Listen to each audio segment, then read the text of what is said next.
ക്ഷേമ പെൻഷൻ അട്ടിമറിക്കാൻ CPM നീക്കം എന്നാരോപിച്ച് തൃത്തല്ലൂർ സർവീസ് സഹകരണ ബാങ്കിലേക്ക് കോൺഗ്രസ് പ്രവർത്തകർ പ്രതിഷേധ പ്രകടനം നടത്തി. UDF സർക്കാർ മെയ് 25-ന് സഹകരണ സംഘങ്ങൾക്ക് പെൻഷൻ വിതരണത്തിനായി പണം നൽകിയിരുന്നു. CPM നിയന്ത്രണത്തിലുള്ള സഹകരണ സംഘങ്ങൾ മാത്രം പെൻഷൻ വിതരണം വൈകിപ്പിക്കുകയായിരുന്നു എന്നാണ് ആരോപണം. ട്രഷറിയിൽ മെയ് 25-ന് ക്രെഡിറ്റ് ചെയ്യപ്പെട്ട സംഖ്യ കേരള ബാങ്കിൽ നിന്നും പ്രതിഷേധ പ്രകടനം നടക്കുന്ന സമയത്താണ് 40 ലക്ഷം രൂപ ഡിമാൻഡ് ചെയ്യുന്നത്.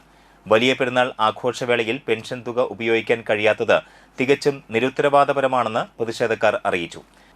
പ്രകടനത്തിൽ മത്സ്യത്തൊഴിലാളി കോൺഗ്രസ് തൃശൂർ ജില്ലാ പ്രസിഡന്റ് KV സിജിത്ത്, വാടനപ്പള്ളി ഗ്രാമപഞ്ചായത്ത് മുൻ president ഗിൽസ Thilakan, Thalikkulam block panchayat member Hasina താജു, മണ്ഡലം കോൺഗ്രസ് ഭാരവാഹികളായ Ummer PA, AT Rafeeq, Bahuleyan PK, Sunil Valath, Shafi PK, Anilraj IR, Chandran TK, KSU ജില്ലാ secretary Ansar PU, Shamsu KM എന്നിവർ സംസാരിച്ചു.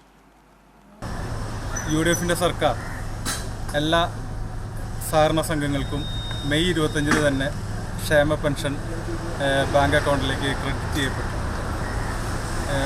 വിതരണം ചെയ്യുന്നത് CPM അധീനതയിലുള്ള ബാങ്കിലെ തൊഴിലാളികൾ, അതായത് സഖാക്കളാണ് പൊതുജനങ്ങൾക്ക് പെൻഷൻ വിതരണം ചെയ്യുന്നത് തടയുന്നത്. ഈ നീതി നിഷേധത്തിനെതിരെ കോൺഗ്രസ് തൃത്തല്ലൂർ സഹകരണ ബാങ്കിലേക്ക് ഈ കാര്യങ്ങൾ ചോദിച്ചറിയാനായിട്ട് പോവുകയാണ്. ബാങ്ക് അക്കൗണ്ടിലേക്ക് പേഴ്സണലി ഉള്ള ബാങ്ക് അക്കൗണ്ടിലേക്കുള്ള പെൻഷൻ എല്ലാവർക്കും 25-ാം തീയതി 26-ാം തീയതി ആയിട്ട് വന്നിട്ടുണ്ട്.